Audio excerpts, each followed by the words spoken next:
मेरे साथ मौजूद है राजा खालिद महमूद साहब, माहिर कानून ने, और साथ में ज्वाइन किया रियासत अली आज़ाद साहब ने। आप भी कानून के माहिर हैं। आप दोनों मेहमानों का सर बहुत शुक्रिया। राय साहब, आप ही फरमाइएगा, तोशा खाना 2 का फैसला सर आया है। पहला जो 1 था वो भी सर्वाइव नहीं कर सका। क्या लगता है आपको कि केस कितना मजबूत था, कितना अच्छा फैसला है? क्या उसकी माजी से नज़ीर मिलती है? क्या वो सस्टेन कर सकेगा? उसके अंदर वो तमाम लवाजमात हैं कि जो सस्टेनेबल बना सकें उसको मज़ीद आला अदलिया में? अच्छा फवाद साहब, एक बात तो ये है कि पहला जो है ये नहीं कि वो केस खत्म हो गया, उसमें सिर्फ जजमेंट को अभी सस्पेंड किया गया है। अपील उनकी पेंडिंग है। हम्म। लिहाजा जजमेंट तो सस्पेंड हो जाती है, वो कोई इशू नहीं होता। जहां पे सजा कम हो या कोई मामूली सी अगर कोई किसी तरह का डाउट आ जाता है या कोई इलेगलिटी आ जाती है सामने, तो वो कर देते हैं। वो रूटीन मैटर है, वो कोई ऐसी बात नहीं। वो case that is still pending before the Islamabad high court. अब इस केस की जो एविडेंस हमारे सामने है, अब जो उसका क्रक्स मेरे सामने आया, इसके जो फैक्ट्स हैं अगर उन्हें देखा जाए तो 7 मई 2010 से 10 मई 2010 तक प्राइम मिनिस्टर इमरान खान और उनकी एहलिया बुशरा बीबी वो सऊदी अरब का विजिट करते हैं। वहां पे उन्हें ज्वेलरी का एक सेट दिया जाता है, बल्गारी ज्वेलरी का। हम्म। अब इसकी जो कीमत थी, बाद में इसे रिकन्फर्म किया जिस अदारे ने इसे बनाया था, जो इसके मेकर थे, कि इसकी कीमत जो थी वो तकरीबन 71.5 मिलियन थी। लेकिन बजाय इसके कि इसे ला के तोशा खाना में जमा करवाया जाता, ये इन्होंने अपने पास रिटेन रखा ज्वेलरी का सेट। और फिर ये किया कि आपने एक डीएमएस के जरिए, जो मैं समझता हूं कि एक फ्रॉड कमिट हुआ और क्रिमिनल ब्रीच ऑफ ट्रस्ट की मैं समझता हूं कि एक ग्लेरिंग एग्जांपल है, कि डीएमएस के जरिए खत लिखवाया अपने इसको तोशा खाना के जो मुतलका लोग थे उन्हें, कि जी इसकी एंट्री डाल दें। यानी एक एंट्री डाल दी गई, फिजिकली जो सेट था that was not handed over to the Toshakhana authorities, या तोशा खाना में दैट वाज नॉट डिपॉजिटेड। फिर ये हुआ कि अपने मुलाजम के जरिए, जो इनाम शाह जिनका नाम है, उनके जरिए शुएब अब्बासी एक प्राइवेट अप्रेजर थे, उनके जरिए इसकी असेसमेंट करवाएगी, इसे अंडर वैल्यू करवाया गया। इसकी जो वैल्यू उन्होंने लगवाई वो बिल्कुल एक मीगर सी अमाउंट थी, वो 5.859 मिलियन। उसमें यानी ये को 58 लाख, 29 लाख मौसूफ ने 50% के रेशो से अदा करके तो ये ज्वेलरी सेट अपने पास ही रखा, जो कि पहले से उनके पास था। और ये यहाँ पे जो सेक्शन है 409 पाकिस्तान पेनल कोड की, वो अट्रैक्ट करती है। इसे कहते हैं क्रिमिनल ब्रीच ऑफ ट्रस्ट या खयानत मुजरमाना। फिर ये हुआ कि जो पब्लिक एक्सचेकर को नुकसान पहुंचा, जो लॉस काज हुआ, वो है 32.851 मिलियन। तो मैं समझता हूं कि इस हवाले से बिल्कुल एक सफिशिएंट एविडेंस मौजूद थी। उनके अपने घर के गवाहान ने उनके खिलाफ शहादत दी कि हम्म। वाकई आया था, और फिर उन्होंने जमा नहीं करवाया। और ये वही ज्वेलरी सेट है जिसके हवाले से आपको याद होगा कि बुशरा बीबी की एक ऑडियो लीक हुई थी, जिसमें उन्होंने अपने मुलाजिम को डांटते हुए कहा था कि आपने इसके फोटोग्राफ्स क्यों लिए हैं। तो मेरा, मैं जाती तौर पे समझता हूँ, मेरी जाती बिल्कुल एक कंसिडर्ड ओपिनियन है कि तोशा खाना से किसी को ये हक नहीं होना चाहिए जिसे ये गिफ्ट मिला भी, कि वो अब पहले 20% था। फिर इमरान खान साहब ने जो तोशा खाना 1 है उसमें से चीजें लेके तो 50% के रूल्स बनाए। अब हम्म। जो नई गवर्नमेंट है तो इन्होंने उसे 100% कर दिया। लेकिन मैं समझता हूं कि 100% भी नहीं, इसे पब्लिकली ऑक्शन किया जाए, और फिर वो जो रकम है तो वो कौमी खजाने में जमा करवाई जाए, जैसे कि इंडिया में पिछले अरसे में मोदी सरकार ने किया था। तो अच्छा अच्छा, राजा साहब, एक एक इसमें मैं कता कलामी की मदद, लेकिन एक सवाल ये पैदा होता है कि क्या पाकिस्तान में ये आम ऐसा मामला नहीं है कि ठीक है कि खान साहब जो खुद अपने आप को इखलाक और किरदार के जिस बुलंद मयार पे खुद जो है वो खुद साख्ता तौर पर जो है वो चढ़े हुए थे, वहाँ पर तो ठीक है कि सवाल एक पैदा होता है कि आप सादिक और अमीन भी बन जाएं, सब कुछ बन जाएं और फिर आप ये काम करें, ये इखलाकी तौर पर तो ठीक है। लेकिन पाकिस्तान में एक आम प्रैक्टिस नहीं है जरदारी साहब से लेके गिलानी साहब तक और गिलानी साहब से लेके मियां मोहम्मद नवाज शरीफ साहब तक कि इसी तरीके से तोशा खाना का इस्तेमाल किया जाता रहा हो, तो फिर खान साहब के साथ ये एक्स्ट्रा ऑर्डनरी बिहेव नहीं कहलाएगा? नहीं नहीं, देखिए ना, उस वक्त जो रूल्स थे, मैं नहीं जस्टिफाई करता उन्हें, ना मैं उन्हें डिफेंड करता हूँ। जो रूल्स थे मैं अब भी आपके सामने कह चुका हूँ कि 100% भी नहीं, यानी उसकी असल कीमत, यानी अगर ये 71.859 मिलियन का था तो इतना ही दे के कोई ले जाए, ये भी नहीं। आप पब्लिकली ऑक्शन करें उससे तो शायद ज्यादा बेहतर रकम मिल जाए, जो पब्लिक के वेलफेयर के लिए इस्तेमाल हो, जो पाकिस्तान के एक्सचेकर में आए। तो वो, मैं तो इसके हक में भी नहीं हूं, लेकिन उस वक्त जो रूल्स थे वो 20% के थे, उसका उन लोगों ने फायदा उठाया, जो मैं उसके हक में नहीं हूं। I am totally disagree with that. तो जो जहां तक डिस्क्रिमिनेशन की बात है ना, एक एक देखिए जो जुल्म होता है ना, वो ये कि उन लोगों ने, मैं पहले कह रहा हूं फिर कह रहा हूं कि मैं उन्हें डिफेंड नहीं करता, लेकिन उन लोगों ने कतन नारा नहीं लगाया था रियासत मदीना का। लोगों ने नहीं कहा कि साफ चली, शफाफ चली, तहरीक इंसाफ चली, या मुस्लिम लीग चली, या पीपल्स पार्टी चली। उन्होंने ये नारा नहीं लगाया था तब्दीली का, कि तब्दीली आ नहीं रही, तब्दीली आ गई है।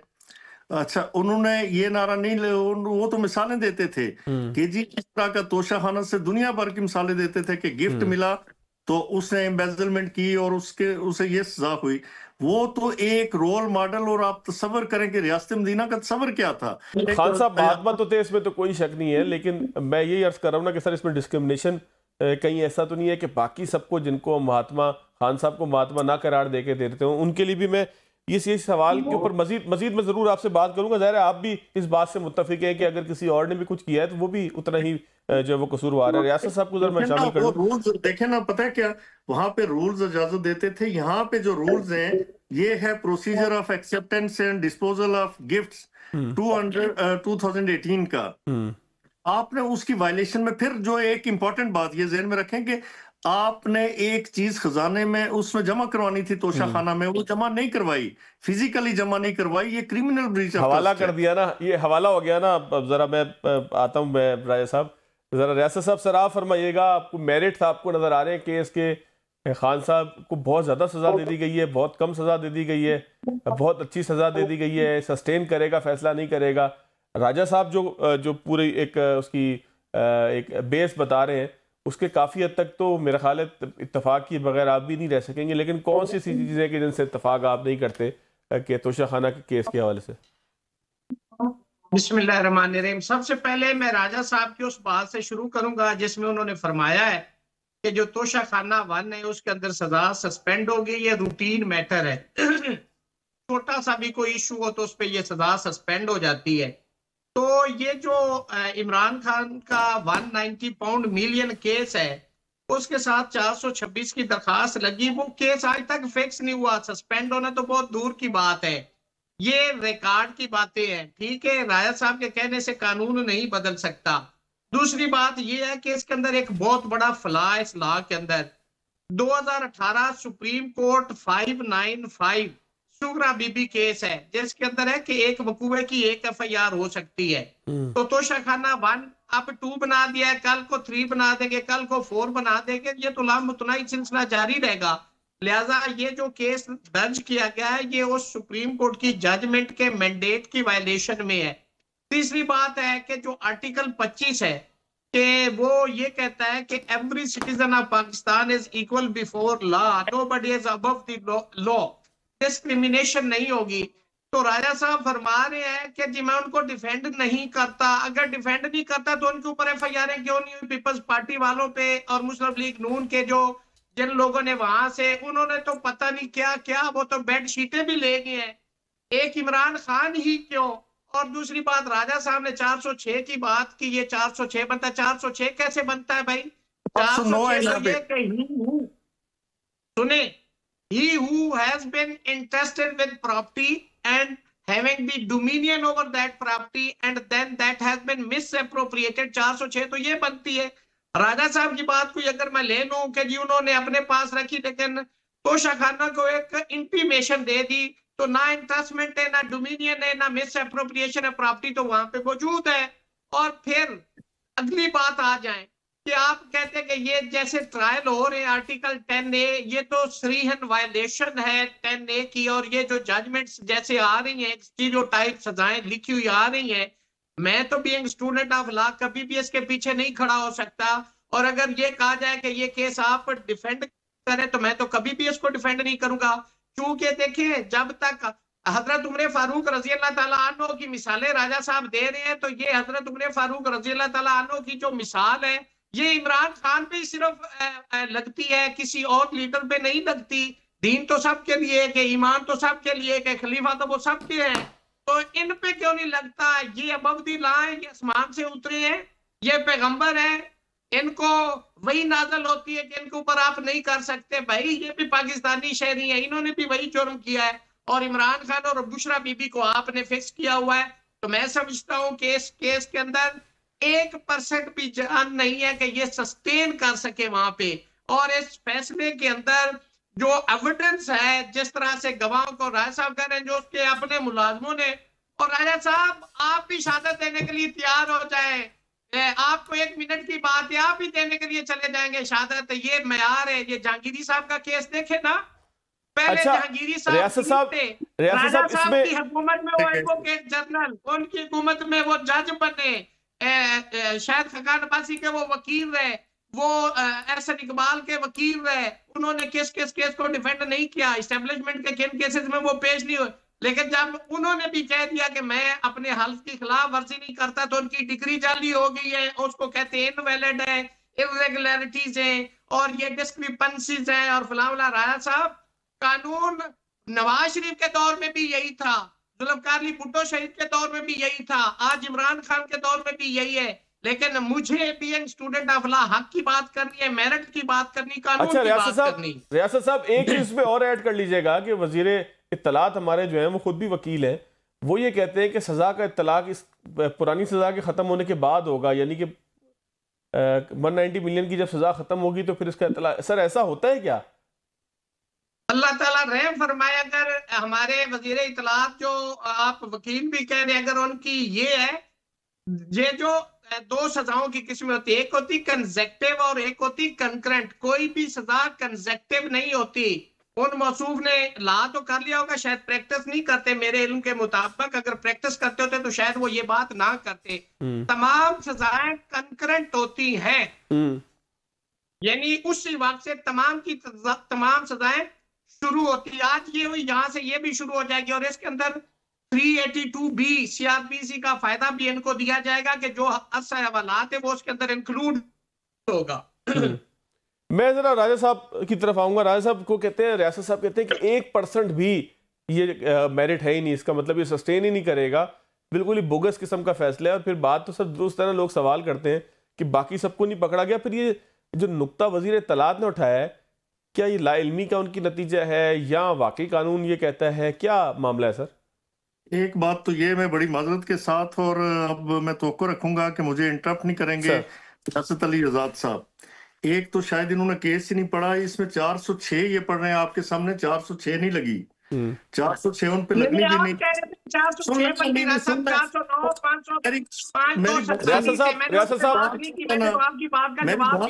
रियासत साहब मैं आपको टाइम दूंगा, राजा साहब आप मुकम्मल कीजिएगा। 406 मैंने नहीं कहा था, 409 लगी है। 409 क्या है कि criminal breach of trust by public servant, ठीक हो गया। तो लिहाजा 406 आपने अभी अपना क्लिप दोबारा चलवा के देख लें। और इस पे किस लिए बहस करते हैं? अच्छा सर, ऑडियंस फैसला कर लेंगे ना किसने क्या कहा था, सर बात मुकम्मल कर लेना है। 409 सामने लिखिए, मैं पूरा दिन चैनल्स पे इस हवाले से बात कर रहा हूँ। दूसरी बात ये है कि इन्होंने कहा कि 190 मिलियन पाउंड में अभी तक वो नहीं लगा, जजमेंट सस्पेंड नहीं हुई, उसमें उसका क्या ताल्लुक है आज की गुफ्तगू से? वहां पे अर्ली हियरिंग की दें, वो कोर्ट से पूछे ना क्यों नहीं लग रही, वहां पे जो भी करना है जाके उस कोर्ट में करें। फिर ये कहते हैं जी कि तोशा खाना का उन लोगों ने गाड़ियां ली, फलां ली, नवाज शरीफ ने ये किया, फलां ने जरदारी ने ये। ओ भाई वो रूल्स इजाजत देते थे 20% के, आपको रूल्स इजाजत नहीं देते थे कि आप उसकी प्राइवेट असेसर से या प्राइवेट अप्रेजर से उसकी कीमत लगवाएं। ये कहां पे रूल्स में लिखा हुआ है? आपने तो जमा ही नहीं करवाया, वो तो जमा थी गाड़ियां या जो भी चीजें जिस तरह आप कहते हैं वो जमा थी, वहां से वहां पे उसकी असेसमेंट लगवा के उन्होंने उसकी 20% या जो भी था उस वक्त का जो राइजुल वक्त रूल था, कानून था, उसके मुताबिक उन्होंने पेमेंट की। तो लिहाजा उन्होंने किसी रूल की वायलेशन नहीं की अगर कानून की नजर में देखा जाए। जो भी था, मैं पहले कह चुका हूं कि मैं इसके हक में नहीं हूं, पहले मैं इसकी वजाहत कर चुका हूं, लेकिन इन अकॉर्डेंस विद रूल्स उन्होंने काम किया, लिहाजा उन्हें अप्रीहेंड नहीं किया गया। फिर ये कहते हैं जी कि एक केस में तोशाखाना 1 भी है और तोशाखाना 2 भी है। कानूनदान है, ये मुझे बता दें कि आज हम रोज देखते हैं कि आज मैं आपको एक चेक देता हूं अपने फवाद साहब, तो वो 1 माह के बाद डिसऑनर, 1 माह बाद की डेट डालता हूं, उस पर सपोज 31 जनवरी की डेट डालता हूं, वो डिसऑनर हो जाता है। फिर उसके बाद एक और चेक दे देता हूं, वो जाके जून में डिसऑनर, मेरे खिलाफ पहले की भी FIR बनेगी और अगले की अलग से FIR बनेगी, ठीक है। आज एक बंदा कत्ल करता है, आगे जाके उसी लम्हे यानी 10 मिनट के अंदर दूसरा कत्ल कर देता है, एक FIR नहीं होगी, सेपरेट FIRs होंगी, सेपरेट ऑफेंसेस हैं, उनकी नेचर सेपरेट है, उनका जो फैक्ट्स हैं वो दोज आर टोटली डिफरेंट। जो तोशाखाना 1 था उसमें चीजें वहां पे जमा थी तोशाखाना में, इसमें कत्ल उन्होंने जमा ही नहीं करवाई, इसके फैक्ट्स ही मुख्तलिफ हैं, इसकी डेट्स मुख्तलिफ हैं, तो लिहाजा ये नहीं बनता। फिर ये कहते हैं जी कि ये हजरत उमर की मिसाल फलां फलां पे बिल्कुल एप्लीकेबल है, और लेकिन जो दावेदार है ना सबसे पहले उस पे अप्लाई करता है। जो दावेदार है उन्हें तो आप चोर कहते थे, क्या बात रह गई? और अपनी खातून भी के लिए वो कहते हैं, एहलिया के लिए, कि मैंने अपनी जिंदगी में अपने से ज्यादा अगर किसी को नेक देखा तो बुशरा थी, यानी वो तो पहले नंबर पे आ गई नेकी में, और दूसरे थे मैं थे बिला मुकाबला ही हाँ। ये बातें करने वाले लोगों को ये जेब देता था कि इस तरह की हरकतें करें। ठीक सर, ठीक सर, ठीक जी। राय साहब मेरे पास वक्त कम है, मैं रियासत साहब क्विकली अगर कंक्लूड आप कर दें सर, आखिरी एक मिनट है सर। मैं तो राजा साहब की तरह मुस्लिम लीग नून का हूं नहीं कि मैं एक पार्टी की बात करूं, मैं तो एक स्टूडेंट ऑफ लॉ, मैं तो जजमेंट के मेरिट और डीमेरिट पे बात करूंगा। जैसे वो इसका अगर कोई PTI का बंदा बैठा होता तो वो इसका रिप्लाई करते कि जैसे ये मसूफ उनको अलर्ज कर रहे हैं, मैं उस पर बात नहीं करूंगा। लेकिन राजा साहब आप इस्लामाबाद हाई कोर्ट की एक जजमेंट भी पढ़ लेना, जैसे आपने चेकों की मिसाल दी है कि एक चेक आज आपने दिया है वो बाउंस हो गया है और दूसरा बाद में महीने बाद, तीसरा 4 महीने बाद। इसमें इस्लामाबाद हाई कोर्ट की जजमेंट है राजा साहब कि जितने चेक आपके पोजेशन में है, जितने पाइपलाइन में है, वो आप उस पहली FIR के मंदरजात के अंदर लिखेंगे, सेकंड FIR नहीं हो सकती। राजा साहब ये पढ़ लेना, ये इस्लामाबाद हाई कोर्ट मोहसिन अख्तर कियानी साहब की जजमेंट है, मैं लॉ की बाबात कर रहा हूँ। आपके कहने से लॉ नहीं बदल सकता, इसलिए सुब्रा बीबी जो 595 उसने कह दिया है कि एक वकूए की एक FIR होगी, उसके अंदर 10 उसने चीजें दी है, 20 लिए ऐसा नहीं हो सकता राजा साहब। ये दो मुख्तलिफ वकूए हैं। रियासत साहब राजा साहब ये कह रहे हैं कि 2 मुख्तलिफ वकूए हैं। आप एक पार्टी को सिर्फ डिफेंड ना करें, आप कैसे होगी? 2 मुख्तलिफ वकील बैठे हुए।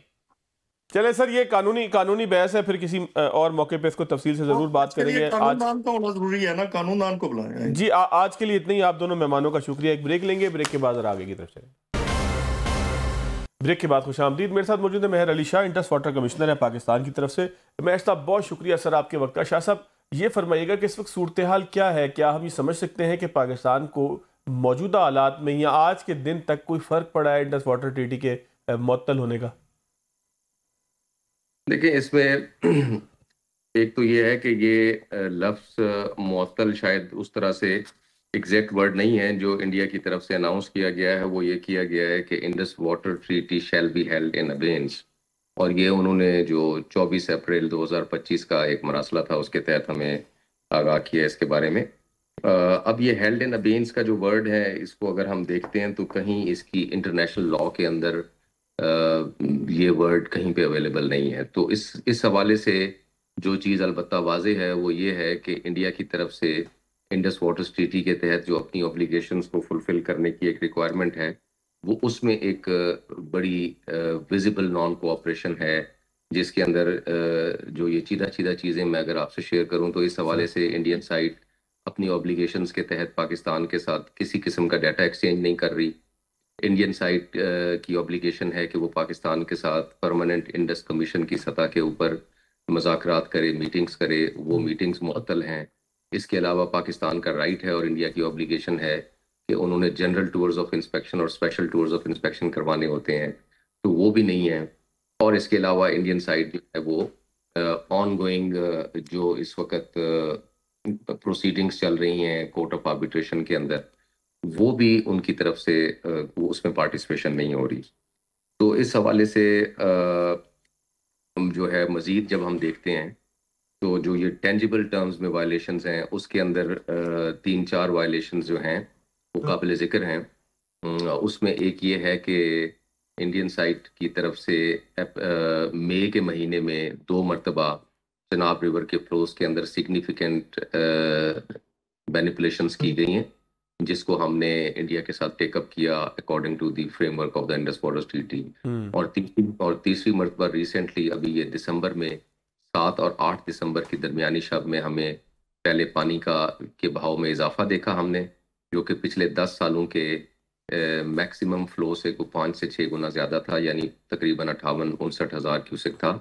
आमतौर पे 12 से 13 हज़ार क्यूसेक होता है। और फिर उसके बाद immediately after that increase significant reduction हमने ऑब्जर्व की, जो तकरीबन पिछले 10 सालों का जो कम से कम बहाव चनाब रिवर का मराला पे होता है वो उसका सिर्फ 20% रह गया पानी हमारे पास, कोई तकरीबन 159 घंटे के लिए, जो कि तकरीबन आप समझ लीजिए कि 8-9 दिसंबर से ऑनवर्ड्स फिर आगे चला और 870 क्यूसेक रह गया, जबकि मिनिमम फ्लो की जो रेंज है वो 4 से 5 हज़ार क्यूसेक होती है।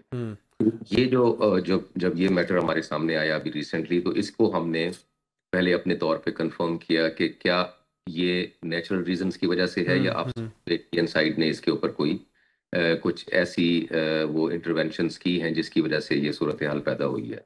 तो उसमें हमारे पास जो एक एविडेंस आया वो ये था कि सैटेलाइट इमेजेस को जब हम देखते हैं तो ये इन्हीं तारीखों में हमने देखा कि इंडिया ने अपस्ट्रीम पे बगलिहार रिजर्वायर को खाली किया और फिर उसकी फिलिंग की है, तो जिसके नतीजे में खाली करने की वजह से हमारे पास कुछ घंटों के लिए पानी के बहाव में इजाफा हुआ, और जब उसके बाद उन्होंने अपने डैम खाली किए हुए डैम की दोबारा फिलिंग स्टार्ट की, तो जितना अरसा उसको फिल करते रहे उतना अरसा हमारे पास चनाब में पानी में कमी वाक़ई हुई। अच्छा शाह साहब, अगर डैम खाली करना हो और भरना हो, जाहिर है कि इंडिया के पास रिजर्वायर्स तो हैं, वो आपके पास आपको भी इल्म है, कोई एक दिन में नहीं बने होंगे, कई साल उसके ऊपर लगे होंगे, दिहाइयाँ लग गई होंगी अगर कोई डैम बनाया, या बाकी जो सारा सिस्टम है उसमें कई साल लगे होंगे इस सारे को बिल्ड करने में।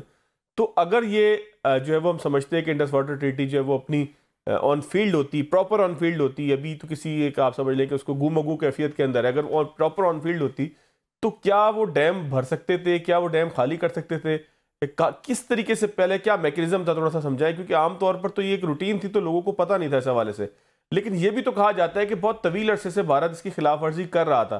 सर अगर थोड़ा सा तफसील बता दें उसकी। देखिए, एक तो ये है कि जो ये इंडस वाटर ट्रीटी है ना, ये काफ़ी जो है वो मेहनत से और काफ़ी केयरफुली ये क्राफ्टेड डॉक्यूमेंट है। इसमें काफ़ी सब्सटेंटिव किस्म की डिटेल्स हैं। अगर आप उनको देखें तो इंडिया को इंडस वाटर ट्रीटी जो है वो वेस्टर्न रिवर्स के ऊपर हाइड्रो पावर जनरेशन का एक हक जो है वो देती है, लेकिन उसको क्वालिफाई किया गया है, उसके ऊपर कुछ कवायद और जवाबित लागू किए गए हैं, और वो कवायद और जवाबित जो हैं उनको अगर आसान अल्फाज में समझा जाए तो वो एक ही चीज़ की तरफ वो एक ही चीज़ को इंश्योर करते हैं कि इंडिया जब वेस्टर्न रिवर्स पे, जो कि इंडस, झेलम और चनाब के ऊपर, जब अपने हाइड्रो पावर जनरेशन के राइट को यूज़ करेगा, तो वो हाइड्रो पावर जनरेशन की वजह से पाकिस्तान में आने वाले इन 3 वेस्टर्न रिवर्स के बहाव का जो कुदरती पैटर्न है, जो एक नेचुरल पैटर्न है, वो उसके अंदर वेरिएशन नहीं करेगा बियॉन्ड द लिमिट्स जो कि एनेक्सर डी के पैराग्राफ 15 के अंदर डिफाइंड है। यानी वो ये है कि किसी भी 24 घंटे में जब इंडिया ने पानी को रोकना है तो वो कम से कम 50%, जैसा यानी अगर हम बगलिहार की बात करें तो जितना बगलिहार के मकाम पे चनाब का बहाव होगा वो उसके 50% से ज़्यादा उसको होल्ड नहीं कर सकता, रोक नहीं सकता। और जब उसने बिजली को पैदा करने के लिए पानी को रिलीज करना है तो वो 130% उस वक्त जितना बहाव होगा वो उससे ज्यादा रिलीज नहीं कर सकता। ये वो बेसिकली ऑब्लिगेशंस या ये वो रिस्ट्रिक्शंस हैं जो इंडस वाटर ट्रीटी इंडिया के ऊपर लगाती है। अगर इंडिया वेस्टर्न रिवर्स के ऊपर अगर वो हाइड्रो पावर जनरेशन करना चाहे तो क्योंकि इंडिया हाइड्रो पावर जनरेशन कर रहा है, उसको एक राइट है जिसको एक्सेप्ट किया गया इंडस वाटर ट्रीटी के तहत, तो वो इस राइट को वो सिर्फ जो है वो उसी वक्त ही वो एक्सरसाइज कर सकता है जब वो अपनी ऑब्लिगेशंस को फुलफिल करेगा। अच्छा शाह साहब, अब इसमें ये बताइएगा सर कि माजी में क्या हिंदुस्तान की जानिब से इसकी वायलेशन होती रही है, उसका फोरम क्या था, किस तरीके से बातचीत आप करते थे, क्या वो फोरम अब मौजूद है, क्या वो फोरम दौरान सैलाब इस्तेमाल हुआ, क्योंकि दौरान सैलाब हमें पता लगा कि हाई कमीशन के जरिए जो है वो मालूमात पाकिस्तान को दी गई हैं, तो वो क्या तरीका था? क्या वो ये शो करने की कोशिश थी कि जी अब इंडस वाटर कमिश्नर की कोई ज़रूरत नहीं है, आपस में बातचीत की कोई ज़रूरत नहीं है, अब जो है वो अगर कोई बात बहुत ज़रूरी होगी तो हम जो है वो हाई कमीशन के थ्रू, एम्बेसीज के थ्रू बता दिया करेंगे, क्योंकि हमने तो मुआहदे ख़त्म कर दिया है। तो क्या ये इस बात का मैसेज था? क्या माजी में ऐसी कोई मिसाल पाकिस्तान और हिंदुस्तान के दरमियान मिलती है कि इस मुआहदे की जो है वो खिलाफ वर्जी की हो? उस पर आप लोग क्या करते थे? और अब खिलाफ वर्जी अगर हो रही है तो इसमें पाकिस्तान के पास क्या ऑप्शन है? देखिए, अगर आप इसको माजी के साथ कंपेयर करें तो माजी में जब तक इंडिया इस इंडस वाटर ट्रीटी के तहत कोऑपरेटिव स्पिरिट में अपनी ऑब्लिगेशंस फुलफिल कर रहा था, तो उस वक्त तनाज़ात की नौयत और तरह से थी। यानी ट्रीटी जो है वो इटसेल्फ इस बात को रिकग्नाइज करती है कि डिस्पाइट द फैक्ट कि इस ट्रीटी के अंदर बहुत सारी चीज़ों का अहाता कर दिया गया है, मगर फिर भी वक्त के साथ साथ इस ट्रीटी को इम्प्लीमेंट करते हुए अगर फरीकैन के माबैन किसी किस्म का तनाज़ा होगा तो उसको इस ट्रीटी के अंदर ही उस तनाज़े को हल करने का एक मैकेनिज्म दिया गया है। और माजी में वो तनाज़ात उसी मैकेनिज्म के तहत ही दोनों फरीकैन के माबैन टेकअप भी हुए और उनके रेजोल्यूशन भी हुए, जो कि किसी कई कई मौके पे जो है थर्ड फोरम के लेवल पे हुए, और कुछ कई जो हैं वो ऐसे मौके हैं माजी में जिसमें बायलैटरल लेवल पे वो जो है वो फरीकैन ने तय किए, जैसे कि सलाल डैम के ऊपर पाकिस्तान के ऑब्जेक्शन से जिनको इंडिया ने वो जो है वो एक्सेप्ट करते हुए और अपने सलाल डैम का डिज़ाइन चेंज किया।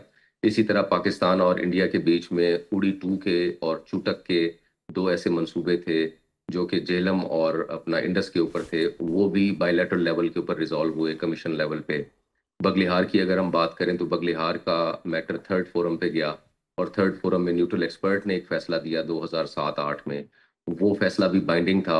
और उसके बाद फिर किशन गंगा का एक 2010 से 13 के बीच में हुआ, वो भी थर्ड फोरम में कोर्ट के सालसी अदालत में गया, वो भी फैसला सालसी अदालत ने किया और वो भी दोनों पार्टीज पे बाइंडिंग था। अब उसके बाद फिर जब ये इंडियन साइड की तरफ से एक नॉन कोऑपरेशन पहले स्टार्ट हुई इनिशियली, जैसे आपने अभी जिक्र किया फ्लड सीजन की, तो जहां तक फोरम की बात है तो फोरम तो जैसे मैंने आपको अर्ज किया कि आर्टिकल 12 इंडस वाटर ट्रीटी का लास्ट आर्टिकल है, टोटल इसके 12 आर्टिकल्स हैं, वो एक फायर वॉल के तौर पे वो काम करता है। और वो क्या फायर वॉल है? वो ये कहता है कि ये तनाज़ा ये मुआहिदा जो है, ये सिंतास मुआहिदा, ये फुल्ली इन्फोर्स रहेगा उस वक्त तक जब तक कि जो इसकी पार्टीज हैं यानी पाकिस्तान और इंडिया वो इसके अंदर किसी किस्म की मॉडिफिकेशन को म्यूचुअली एग्री ना कर लें। ये मुआहिदा अपनी इसी मौजूदा शक्ल के अंदर ही, जो इसकी शक्ल 1960 में तय हुई थी, ये मुआहिदा जो है वो उसी शक्ल में रहेगा और ये इम्प्लीमेंट किया जाएगा। तो ये एक फायर वॉल है और ये किसी एक पार्टी के यूनिलैटरल एक्शन की वजह से खत्म नहीं होता। तो ये तो चीज इंडिया और पाकिस्तान दोनों ने तय की हुई है और ये जो है वो मुआहिदे का हिस्सा है। लेकिन अगर हम फ्लड सीजन की बात करें, अब ये इस मुआहिदे में फोरम सबसे पहला परमानेंट इंडस कमीशन का फोरम है। पर क्योंकि ट्रीटी फुल्ली इन फोर्स है, किसी एक फरीक के यकतरफा फैसले की या ऐलान की बुनियाद के ऊपर ये खत्म नहीं होती, तो देयरफॉर असूली और कानूनी तौर के ऊपर ये मुआहिदा अपनी जगह पे मौजूद है और इस मुआहिदे में दोनों फरीकैन की जो ऑब्लिगेशंस हैं वो भी उसी तरह से उनके ऊपर लागू होती हैं और उनका फर्ज बनता है कि वो उन ऑब्लिगेशंस को फुलफिल करें, और अगर नहीं करेंगे तो ये वायलेशन होगी और उसके नतीजे में जो क्वेश्चन, डिफरेंस या डिस्प्यूट अराइज करेगा उसको फिर इस ट्रीटी के आर्टिकल 9 के तहत रिजॉल्व करने का फ्रेमवर्क जो है वो भी मौजूद है और वो इन्वोक हो जाता है। अब हम क्या करेंगे शाह साहब? अब तो जाहिर है कि हिंदुस्तान हठधर्मी पे, अगर एक पार्टी हठधर्मी पे आ जाए, कोई बात ना सुन रही हो, फ्लड सीजन को भी वो यूज़ करे, सही मालूमात ना दे, जो डाटा वो बहुत 11th आवर के ऊपर दिया जाए, मैकेनिज्म के थ्रू ना दिया जाए, तमाम चीज़ें देखें ना, वायलेशंस 1, 2, 3, 4 मई से लेके अब तक काफ़ी वायलेशंस जो है वो सामने आ गई हैं। तो अब पाकिस्तान के पास क्या ऑप्शन है? अगर वायलेशन ना हो रही होती तो हम कहते हैं कि ठीक है जी, उन्होंने एक फैसला किया लेकिन उसके ऊपर इम्प्लीमेंट नहीं किया है, उन्होंने कहा कि जी हम इसको जो है वो हेल्ड कर रहे हैं, लेकिन अब पाकिस्तान के पास क्या सूरत हाल है? सालिसी कौन करेगा? वर्ल्ड बैंक बीच में आएगा जिसने मुआहिदा करवाया? क्या होगा सर? देखिए, इसके अंदर वर्ल्ड बैंक का रोल तो जो है वो उस वक्त इन्वोक होता है या उस वक्त स्टार्ट होता है जब कोई पार्टी वर्ल्ड बैंक को अप्रोच करे, और उनका रोल भी काफ़ी लिमिटेड है जो कि इस ट्रीटी के अंदर डिफाइंड है कि अगर उनके पास कोई पार्टी एक मैटर लेके जाती है तो उनका रोल सिर्फ मिनिस्टेरियल रोल है या सेक्रेटेरियल रोल है कि वो उन्होंने थर्ड फोरम कॉन्स्टिट्यूट करना होता है। यानी अगर हम फॉर एग्जांपल पाकिस्तान अगर किसी मैटर के ऊपर जो है वो ग्रीवियंस रखता है तो वो एक जो है रिक्वेस्ट भिजवाएगा वर्ल्ड बैंक को कि मेरे तनाज़े की नौयत के मुताबिक इस मैटर के रेजोल्यूशन के लिए न्यूट्रल एक्सपर्ट का फोरम मौजू है, तो आप बराए करम न्यूट्रल एक्सपर्ट एक अपॉइंट कर दें। या अगर मैं कहता हूँ यानी पाकिस्तान कहता है कि हमारी जो ग्रीवियंस है वो जो है वो उसकी नौयत ऐसी है कि वो सालसी अदालत के जरिए हल की जा सकती है, तो सालसी अदालत का जो क़याम है वो वर्ल्ड बैंक को कहा जाएगा कि आप उसका प्रोसेस कंप्लीट करें और आप वो जो है वो उसका वो क़याम अमल में लेके आए। तो वर्ल्ड बैंक का रोल इस हद तक होता है। वर्ल्ड बैंक कोई सालसी किरदार अदा नहीं करता। वर्ल्ड बैंक का रोल ट्रीटी में डिफाइंड है कि जब उसको पार्टीज कहेंगी। अब यहाँ पे जो सूरत हाल है, जो आपका क्वेश्चन है कि इन हालात में जब एक पार्टी कोऑपरेट नहीं कर रही तो पाकिस्तान के पास आगे कौन से ऑप्शंस अवेलेबल हैं। देखें, ये एक डिफिकल्ट सिचुएशन है। ट्रीटीज जो होती है ना इंटरनेशनली, उनको जो है वो इसी तरीके से लिया जाता है कि दोनों फरीकैन जिन्होंने एक स्पिरिट में, कोऑपरेशन के स्पिरिट में ट्रीटी की है, वो जो है वो इसके ऊपर अमल दरामद भी करेंगे जो है वो नेक नियति से, और वो इस मुआहदे की पासदारी भी करेंगे। ये दुनिया के मुरवजा कानून और ये असूल हैं जिसके तहत दुनिया जो है वो ऑपरेट करती है, और ये सारे एक रूल बेस्ड ऑर्डर है जिसके तहत सब ने एक रूल बेस्ड ऑर्डर में अपने आप को एक डिसिप्लिन के अंदर रखना है ताकि दुनिया का पीस डिस्टर्ब ना हो, ये ना हो। जब कोई एक स्टेट इस तरह से यूनिलैटरल एक्शन करती है तो नतीजतन फिर जो हैं आपके पास ऑप्शंस जो भी हैं वो काफ़ी लिमिटेड होते हैं। डिफिकल्ट सिचुएशन है, जैसे कि आपने देखा पाकिस्तान इन तमाम हालात में बुनियादी तौर पे अक़वाम मुत्तहिदा के अंदर भी अपनी आवाज़ उठाई है इसके अंदर, राइट फ्रॉम द बिगिनिंग, जो अप्रैल मई में जो ये इंसिडेंट हुआ और उसके बाद से मुसलसल हुआ। अभी हमारे जो डिप्टी प्राइम मिनिस्टर हैं, जो कि फॉरेन मिनिस्टर भी हैं पाकिस्तान के, सेनेटर मोहम्मद इसहाक डार साहब, वो उन्होंने 2 रोज़ कबल एक यहाँ पे डिप्लोमेटिक कोर को जो है वो एड्रेस किया पाकिस्तान के अंदर। जो हमारे पास इस्लामाबाद में जितने ममालिक के सफ़ीर हजरात या हाई कमिश्नर्स हैं, उन तमाम को वहाँ फॉरेन ऑफिस में दावत दी गई और उनको पूरे तरीके से एक्सप्लेन किया गया जो इंडिया की रिसेंट जो ये वायलेशंस हैं ट्रीटी की वो भी बताई गई, और साथ साथ उन्होंने यूनाइटेड नेशन के जो स्पेशल रैपर्टेयर्स हैं जिन्होंने 16 अक्टूबर 2025 को अपनी एक इंडिपेंडेंट रिपोर्ट प्रिपेयर की थी और उसके अंदर उन्होंने काफ़ी संजीदा नौयत के खदशात का इजहार किया, स्पेसिफिकली ऑन द एक्शंस जो कि इंडियन साइड की तरफ से लिए गए पोस्ट पहलगाम, वो उन्होंने हाईलाइट किया और फिर उसके ऊपर उन्होंने इंडियन गवर्नमेंट से उसकी एक्सप्लेनेशंस मांगी जिसके लिए 60 रोज़ का वक्त दिया गया। उन 60 दिनों के अंदर उनकी तरफ से जब कोई जवाब नहीं आया तो अभी वो दिसंबर में वो रिपोर्ट जो है वो हुई है, वो अवेलेबल है, और फिर वो उसको हाईलाइट किया हमारे नायब वज़ीर आज़म सेनेटर मोहम्मद इसहाक डार ने, जो हमारे पास यहाँ पे सफरा हजरात हैं, सफ़ीर और फिर इसी तरह। तो ये एक पूरा सीक्वेंस है जिसको पाकिस्तान फॉलो कर रहा है और बेसिकली बताया क्या जा रहा है, बताया ये जा रहा है कि इसमें ये जो रिपोर्ट है स्पेशल रैपर्टेयर्स की, ये पाकिस्तान का कोई पोजीशन पेपर नहीं है। ये बेसिकली अक़वाम मुत्तहिदा का एक निज़ाम है अकाउंटेबिलिटी का, वो बेसिकली इसी तरह से काम करता है कि जब कभी इस किस्म की कोई वायलेशंस कोई मेंबर स्टेट कर रही हो तो वो लोग उसका जायजा लेते हैं और उसका तज्जिया करने के बाद एक न्यूट्रल एनालिसिस करते हैं। तो ये 16 अक्टूबर को उन्होंने ये काम किया है। इसमें उन्होंने एक जो है बिल्कुल आप कह लीजिए कि गैर जानिबदाराना अंदाज में यूएन के स्पेशल रैपर्टेयर्स ने पहले पहलगाम हमले की वाज़ेह मज़म्मत की है और ज़िम्मेदारों को इंसाफ के कटहरे में लाने का मुतालबा किया, लेकिन साथ ही साथ ये बात बहुत अहम है कि साथ ही साथ भारत के इक़दाम ख़ुसूसन इंडस वाटर ट्रीटी को अबेंस में रखने पर संगीन कानूनी और इंसानी खदशात भी जाहिर किए हैं। ठीक है। और मैं आपको थोड़ा सा मुझे टाइम दीजिएगा, और इसमें अक़वाम मुत्तहिदा के ये जो माहिरीन हैं ये इन्होंने खबरदार किया है कि मुआहदे के तहत पानी के बहाव में किसी भी किस्म की रुकावट पाकिस्तान में जो हमारी पॉपुलेशन है 24 करोड़ की, वो उनके वाटर के राइट्स, उनके फूड सिक्योरिटी के, उनकी लाइव्स एंड लाइवलीहुड्स के, उनके क्लीन एनवायरनमेंट के जो हैं वो बेसिक जो ह्यूमन राइट्स हैं वो सीरियसली इफेक्ट हो सकते हैं। ठीक। और फिर उन्होंने अक़वाम मुत्तहिदा के एक मुस्तहकम असूल को दोहराया कि पानी को सियासी या मुआशी दबाव के आले के तौर पे इस्तेमाल नहीं किया जा सकता। तो इसमें मैं सिर्फ आखिरी बात करना चाहता हूँ कि जो पाकिस्तान की बात है, पाकिस्तान का मुतालबा, ये मैं बड़े वाज़े लफ्ज़ों में कह रहा हूँ कि यानी एज पाकिस्तान इंडस कमिश्नर के पाकिस्तान का मुतालबा vis-a-vis Indus waters treaty ना तो सियासी है और ना ही ये इश्ताल अंगेज है, बल्कि ये कानूनी और ये इंसानी जो है वो हुकूक का मामला है। इसमें पानी को तनाज़े का हथियार ना बनाया जाए। बहुत शुक्रिया, बहुत शुक्रिया शाह साहब। सर आपके वक्त नाज़रीन, प्रोग्राम से आज के लिए इतना ही इजाज़त दीजिएगा। अल्लाह हाफ़िज़।